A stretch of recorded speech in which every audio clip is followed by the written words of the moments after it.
चलिए दोस्तों, एक और खेसारी लाल के गाना न्यू आ गया है। इसी वीडियो में शुरू से लेकर अंत तक बना रहिए। हमेशा ऐसा वीडियो न्यू फॉर्मेशन जितना जल्दी लाने को मैं प्रयास करता हूं आप लोगों तक। ट्रेंडिंग स्टार खेसारी लाल की एक होली होली गाना के एल्बम आया है जो जल्द ही आ जाएगा आप लोगों तक, जिस गाना के नाम है तत्काल आजा।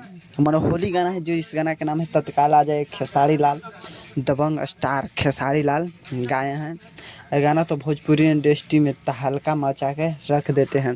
खेसारी लाल कोई भी गाना लेके आते हैं भोजपुरी इंडस्ट्री में तो भोजपुरी इंडस्ट्री में तहलका मचा के रख देते हैं। जिस गाना का नाम है तत्काल आजा। तत्काल आजा ये गाना बवाल और धमाल मचा के रख देगा। बात करें कि गाना कब आएगा, तो कल ही सुबह 7:15 में आ जाएगा। और बवाल और धमाल भोजपुरी इंडस्ट्री में मचाते रहिए। बात करें कि इस गाने को लिखे कौन, तो टुनटुन यादव राइटर हैं, वो लिखे हैं इस गाने को। गाना ज़बरदस्त लिखे हैं जो धमाल और बवाल भोजपुरी इंडस्ट्री में मचा के रख देते हैं।